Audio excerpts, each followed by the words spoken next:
Selamat pagi anak-anakku yang hebat dan super, yang luar biasa semuanya. Bagaimana kabar kalian di pagi hari ini? Ibu yakin kalian baik-baik semua. Juga kepada orang tua, mama, papa, anak-anak yang mungkin saat ini, pagi ini, menemani putra-putrinya untuk belajar khususnya mata IPA. Berapa hari yang lalu, Ibu sudah menyampaikan materi apa yang harus kalian pelajari selama semester 1 di kelas 9. Kalian sudah baca semua, Ibu yakin. Oke? Nah, pertemuan pagi ini kita akan bersama-sama belajar tentang sistem reproduksi manusia. Wow, luar biasa. Sangat penting dan menarik. Dalam pergaulan kalian dengan orang di luar, mungkin dengan internet yang kalian bisa melihat apapun, saya percaya kalian orang-orang yang hebat, kalian anak-anak yang bisa memilahkan mana yang baik dan mana yang kurang baik, supaya kalian dalam pergaulannya tidak terpengaruh hal-hal yang negatif. Nah, untuk itu, Anda siap belajar? Oke, kita mulai ya. Kita belajar tentang sistem reproduksi manusia. Perhatikan ya anak-anak.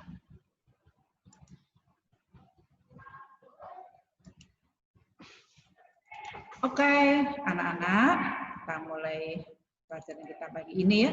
Kita akan belajar tentang sistem reproduksi manusia.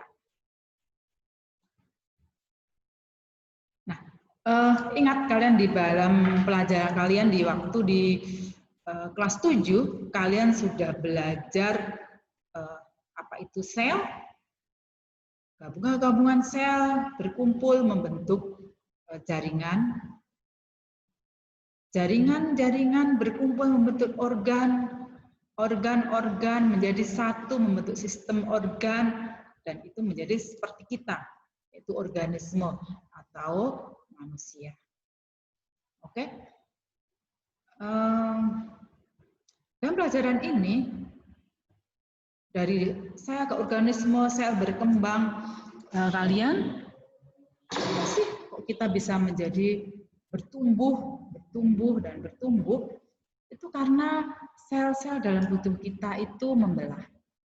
Ada 3 alasan mengapa sih kok sel itu mengalami pembelahan. Yang pertama, itu sel membelah untuk pertumbuhan. Jadi supaya pertumbuhan kalian menjadi lebih besar. Kemudian juga untuk perbaiki sel-sel yang rusak. Yang ketiga, itu untuk reproduksi. Oke? Nah, dalam pembelahan sel itu ada 2 pembelahan. Yang pertama, pembelahan mitosis.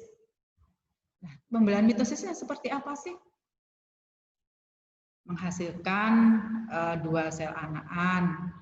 Nah, 2 sel itu sehingga dia memiliki simbolnya menjadi 2N atau yang disebut dengan diploid. Apa sih maksudnya sel diploid? Itu sel-sel yang kromosomnya berpasangan atau 2N. Kemudian, ini pembelahan mitosis itu memiliki 4 fase, yaitu profase, metafase, anafase, dan telofase. Kita lihat di sini fase-fase pembelahannya secara mitosis yang sudah Ibu jelaskan tadi. Anak-anak ada 4 fase perkembangannya. Nanti bisa kalian pelajari lanjut dalam buku. Ya, dia menghasilkan 2N di sini sel anakannya. Oke, next. Yang kedua, pembelahan meiosis. Pembelahan meiosis itu pembelahan yang menghasilkan 4 sel anakan. Kalau tadi mitosis itu 2. Tapi hanya memiliki separuh dari jumlah kromosom sel induk. Dan disebut sel anakan itu simbolnya N dengan simbolnya disebutnya haploid. Kalau tadi pada mitosis itu diploid. Nah, oleh karena itu meiosis disebut sebagai pembelahan reduksi. Itu ada 2 tingkatan, meiosis 1 dan meiosis 2. Kita lihat di sini gambarnya, perkembangannya ada 2. Jadi meiosis 1 ada profase 1, metafase 1, anafase 1, dan telofase 1. Sama juga meiosis yang kedua, kita lihat di sini membelah lagi profase 2, metafase 2, anafase 2, dan telofase 2. Ini hasil yang dihasilkan. Oke. Next. Nah, sekarang anak-anak, sistem reproduksi pada manusia. Kita tahu ya, manusia itu ada 2 jenis kelamin, yaitu pria dan wanita. Nah, kita mencoba pelajari satu persatu ya anak-anak. Alat reproduksi pria itu ada eksternal. Eksternal itu apa maksudnya? Jadi yang terlihat di luar badan kita. Itu ada penis dan skrotum. Kemudian internal berarti yang berada di dalam tubuh itu ada testis, kemudian epididymis, vas deferens, uretra. Kemudian juga ada kelenjar kelamin atau kelamin prostat. Dan barangkali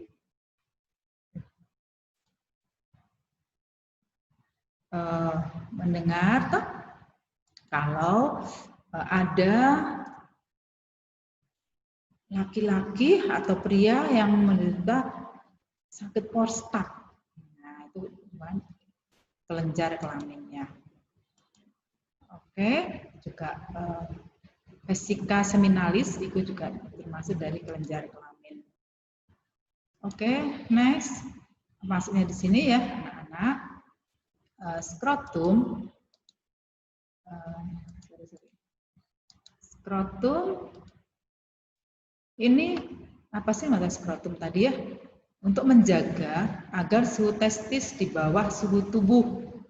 Karena spermatogenesis pada manusia tidak bisa berlangsung secara baik pada suhu tubuh yang normal. Jadi skrotum untuk berada di luar itu supaya dia untuk melindungi suhu testis. Nah, testis itu apa sih? Itu yang memproduksi, menghasilkan sperma dan hormon. Nah, itu tadi di gambar nanti bisa kalian lihat lagi juga ada di gambarnya ada di buku. Epididymis itu untuk pematangan dan penyimpanan sel sperma. Oke. Kemudian ada lagi bagiannya disebut vas deferens, yaitu untuk saluran sperma. Ada juga kelenjar aksesoris terdiri dari 3 kelenjar, yaitu seminalis, prostat, dan bulboretral. Ketiga kelenjar ini berfungsi untuk menghasilkan cairan sperma, yang disebut semen. Kemudian penis itu merupakan saluran urogenital, urin dan kelamin yang dibungkus oleh jaringan erektil. Penis merupakan alat untuk memasukkan sperma ke tubuh betina. Disebutnya dengan alat kopulasi. Oke. Nah, sekarang berikutnya alat reproduksi wanita. Sama ada eksternal dan internal. Jadi eksternal itu yang terlihat dari luar, ada vulva dan payudara. Nah, internal itu yang ada di dalam tubuh, yang disebut ovarium dan tuba fallopi atau sering disebut sebagai oviduct. Berikutnya disebut dengan uterus dan vagina. Ini bagian-bagian yang ada di dalam tubuh manusia. Nah, struktur kelamin perempuan itu terdiri tadi ya, eksternal dan internal. Ada juga dengan ovarium, itu terdapat di rongga perut anak-anak. Apa sih ovarium?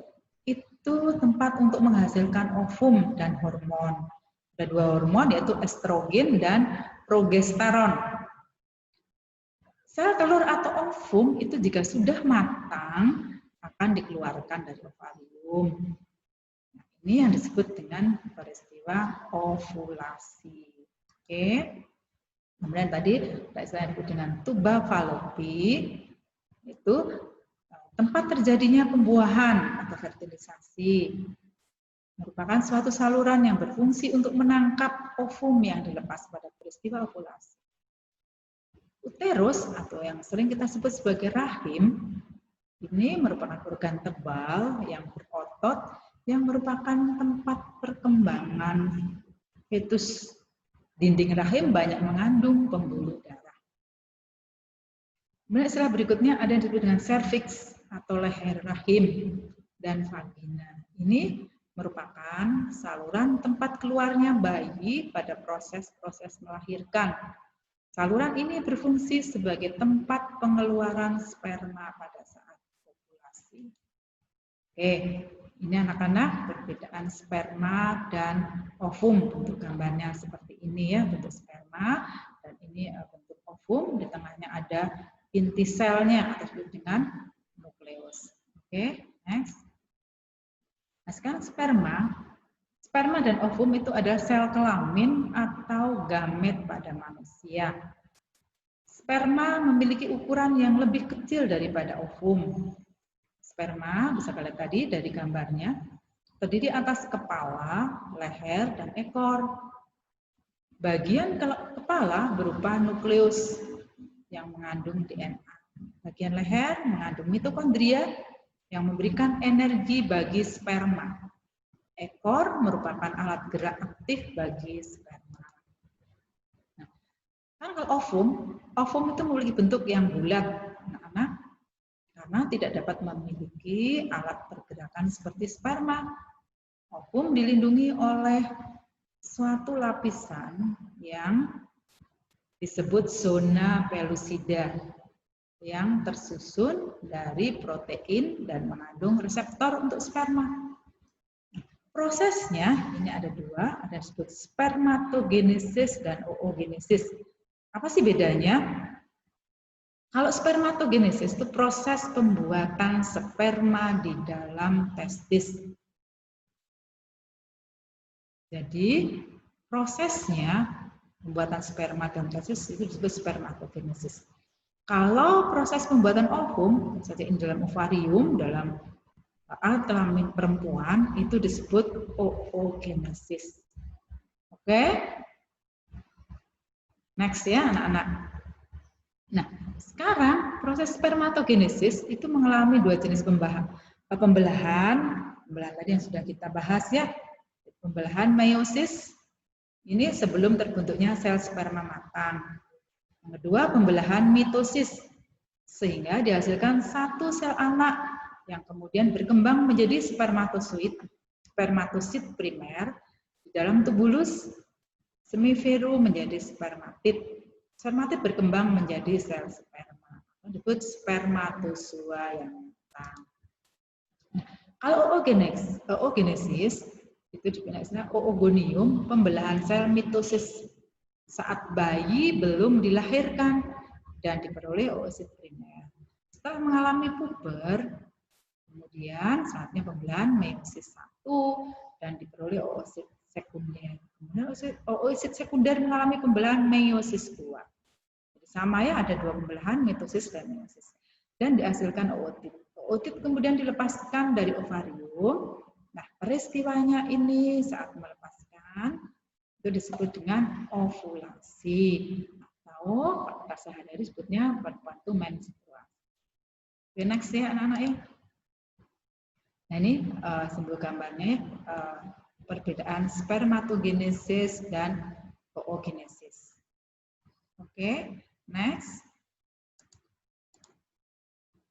Nah sekarang apa sih perbedaannya antara spermatogenesis dan oogenesis? Kita lihat di sini ya. Kalau dilihat dari tempat berlangsungnya pembelahan, spermatogenesis itu tempatnya di testis, oogenesis di ovarium.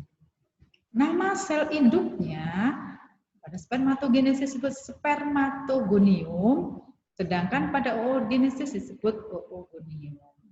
Oke. Nah, nama sel anakannya ini yang pada spermatogenesis ada pada sel kelamin pria itu disebut spermatozoa.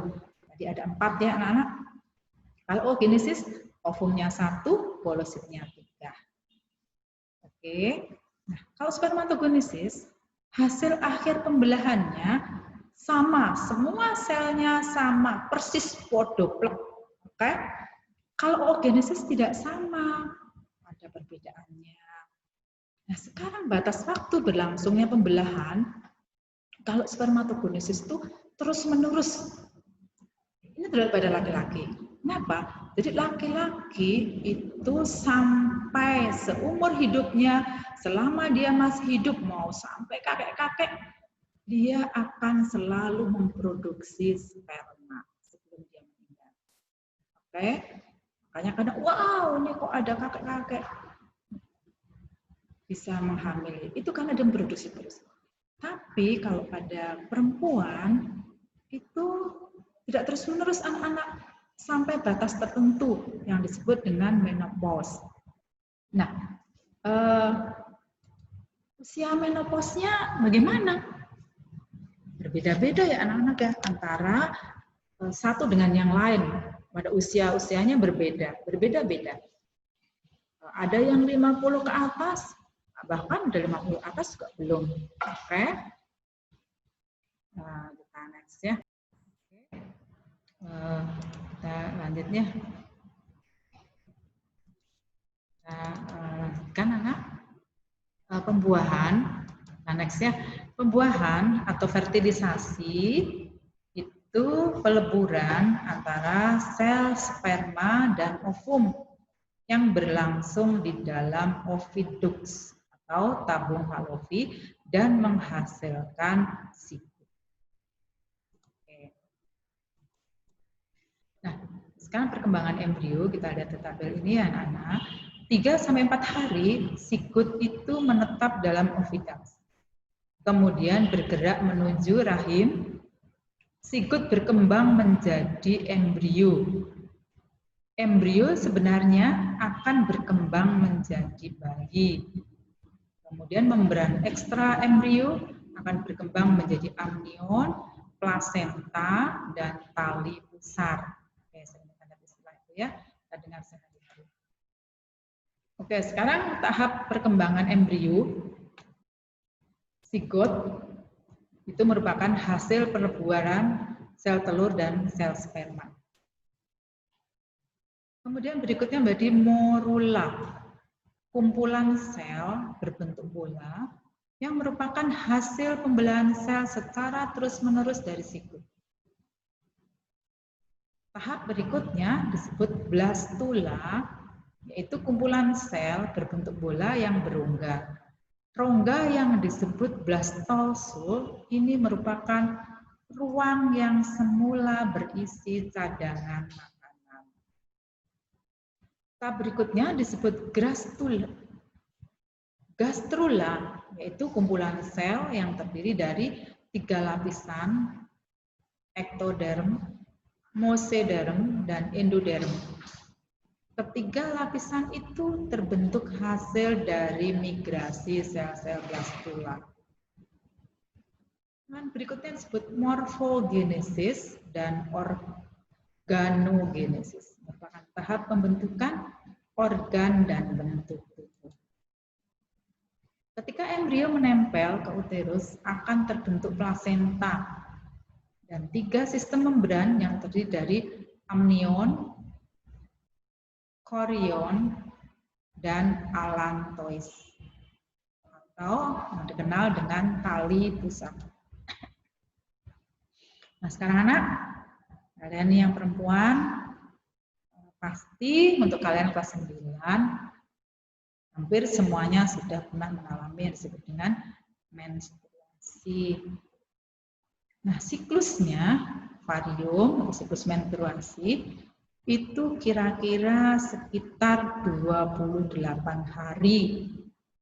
Jadi tidak ada 1 bulan ya anak-anak di bawah. Makanya kalian biasanya ini untuk perempuan yang normal. Jadi makanya kalau kalian menstruasi pasti maju. Setiap bulannya, tanggalnya maju kan siklusnya 28 hari. Nah, kemudian siklus rahim terjadi penebalan dan peluruhan dinding rahim atau endometrium. Endometrium akan menebal sebagai persiapan jika terjadi kehamilan. Kemudian ovum masuk ke tuba falopi. Jika terdapat sperma, maka akan terjadi pembuahan. Tapi jika tidak akan terjadi peluruhan endometrium atau yang peristiwanya kita sebut sebagai menstruasi. Nah, dalam menstruasi cairan yang keluar itu berupa darah, sel-sel endometrium, dan mukus atau lendir. Nah, masa menstruasi untuk yang normal berlangsung 3-5 hari. Memang setiap orang berbeda-beda ya anak-anak. Oke, next. Nah, anak-anak dalam kehidupan kalian sehari-hari ya, dalam pergaulan kalian, dalam kalian berteman, dalam mungkin kalian searching sekarang apapun yang akan kalian cari dalam internet itu pasti ada. Kalian harus hati-hati ya. Saya percaya itu kalian dapat memilih teman-teman yang mendukung kalian untuk menjadi hal-hal yang positif. Nah, ini anak-anak, ada beberapa gangguan pada sistem reproduksi manusia. Yang pertama itu sering kalian dengar istilah ini, itu AIDS. Singkatan dari Acquired Immunodeficiency Syndrome. Ini apa sih? Disebabkan oleh infeksi virus HIV. Virus HIV itu yang bagaimana? Ini merusak sistem kekebalan manusia, tubuh manusia. Dan sampai sekarang belum ada obatnya ya anak-anak. Nanti kita lihat, bisa kalian baca buku yang lebih lengkap ya, yang di buku itu hal apa yang menyebabkan HIV atau AIDS ini dan bagaimana cara menanggulanginya. Kemudian yang berikutnya, gangguan sistem reproduksi manusia itu yang disebut penyakit herpes. Nah, virus herpes simplex ini menyebabkan virus herpes genitalis. Biasanya di sekitar organ kelamin itu penderita terasa gatal-gatal yang jika digaruk berulang kali dapat mengakibatkan luka atau infeksi. Ini contoh orang yang kena herpes ya anak-anak. Berikutnya itu yang disebut sakit sifilis atau dalam istilah sehari-hari kita sebut sebagai raja singa.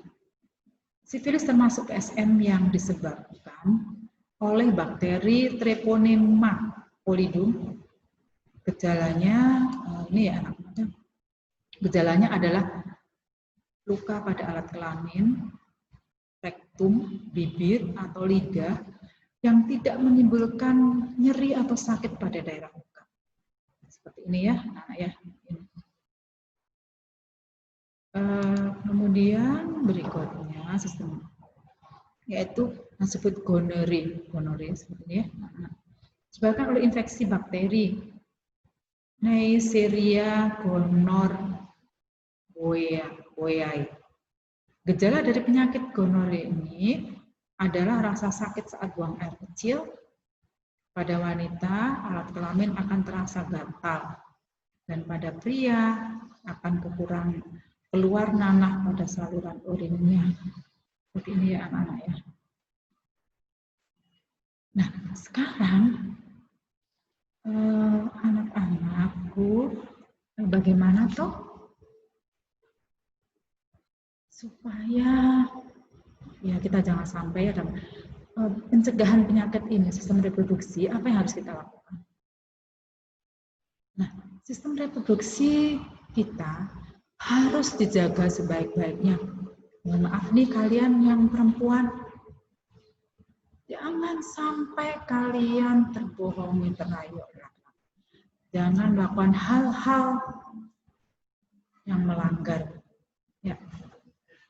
Selain untuk kesehatan, hal ini dilakukan sebagai salah satu cara kita mengagungkan ciptaan Tuhan. Penyakit pada sistem reproduksi dapat disebabkan oleh beberapa faktor. Faktor yang pertama adalah kita kurang menjaga kebersihan organ reproduksi kita, anak. Apabila kebersihan organ reproduksi kurang dijaga, akan dapat terjangkit oleh penyakit yang disebabkan oleh jamur, bakteri, ataupun parasit. Nah, berikut ini ada beberapa upaya untuk mencegah terjangkitnya penyakit yang disebabkan oleh infeksi jamur, bakteri, ataupun parasit. Ini anak-anak ada yang beberapa hal. Yang pertama, kalian ya harus menggunakan celana dalam yang berbahan katun dan bertekstur lembut. Jadi mohon maaf, jangan asal beli yang murah ya. Harus yang bahannya katun dan lembut. Jadi jangan yang panas, kurang menyerap keringat, dan jangan yang berpakaian ketat. Jin boleh, tapi jangan yang ketat ya. Nah kemudian yang kedua, ya yang kedua, biasakan membilas dengan bersih organ reproduksi setiap kalian buang air kecil maupun buang air besar. Oke, selanjutnya keringkan sisa air yang masih menempel di kulit dengan menggunakan tisu atau handuk hingga benar-benar kering. Ini akan dapat mengurangi risiko terjadinya infeksi oleh jamur pada bagian organ reproduksi kita. Nah, oke anak-anak, yang ketiga mengganti celana dalam minimal 2 kali atau 3 kali sehari. Ayo siapa yang tidak pernah ganti celana dalam selama sehari? Dari sore, pagi mandi, bila ganti. Harus ganti ya anak-anaknya. Kemudian yang keempat, kita juga bisa memotong rambut yang ada di daerah organ reproduksi apabila sudah panjang. Karena apabila terlalu panjang akan menjadi sarang kuman. Yang kelima, bagi kamu yang perempuan, apabila sedang mengalami menstruasi, gantilah pembalut sesering mungkin. Pada saat aliran darah banyak, kamu dapat menggantinya minimal 5-6 jam sekali ya anak-anak. Jadi jangan pernah ganti sama sekali.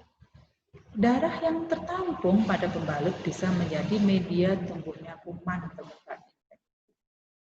Nah, bagi kamu yang perempuan, hindari menggunakan sabun pembersih daerah kewanitaan dan pentiliner secara terus-menerus. Boleh pakai dengan terus-menerus. Penggunaan sabun pembersih daerah kewanitaan akan mengubah pH vagina dan akan membunuh bakteri baik flora normal dalam vagina. Yang selanjutnya akan memicu tumbuhnya jamur. Nah, yang berikutnya kamu harus rajin berolahraga dan banyak mengkonsumsi buah dan sayur. Selain bermanfaat bagi kesehatan, juga dapat mencegah terjadinya infeksi organ reproduksi oleh jamur anak-anak. Oke. Nah sekarang faktor selanjutnya dalam perilaku seks bebas. Kita lihat ya. Saya percaya kalian semua bisa menjaga diri kalian ya anak-anak. Nah, perempuan jangan sampai kalian bebas sekali. Itu harga diri kalian. Jangan sampai cepat-cepat juga menggunakan narkoba. Walaupun ada juga yang disebabkan oleh transfusi darah yang sudah terinfeksi penyakit atau melalui proses kehamilan dan kelahiran, agar kamu dapat mencegah terjadinya penyakit pada sistem reproduksi yang disebabkan oleh faktor tersebut, kamu harus dapat menjaga pergaulan dan gaya hidup yang sehat agar tidak terjebak pada seks bebas ya anak-anak. Selain itu gunakan internet secara arif dan bijaksana. Berarti ini kalian bagus gunakan internet untuk pembelajaran. Oke anak-anak. Nah, Dengan tidak mengakses situs-situs yang menyediakan gambar atau film porno yang secara pelan tapi pasti akan mendorong kamu pada kehidupan seksual yang sangat rentan dengan penularan penyakit seksual. Hal ini yang dapat kamu lakukan adalah menjauhkan diri dari pergaulan dengan narkoba, karena ini merupakan cara lainnya yang dapat menjadikan kamu menderita penyakit seksual. Gunakan waktu luangmu untuk menyalurkan hobi atau kegiatan yang positif, sehingga kamu dapat lebih berprestasi dan menjadi bergaul bebas. Oke, untuk anak-anak, pelajaran kita pada pagi hari ini, kami percaya kalian semua menjadi anak-anak yang hebat, anak-anak yang luar biasa. Untuk berikutnya ya anak-anak ya, untuk tugas dan lainnya bisa kalian lihat di e-learning maupun di Edmodo yang sudah Ibu share. Oke, terima kasih semua anak-anak, sukses buat kalian semuanya. Selamat pagi.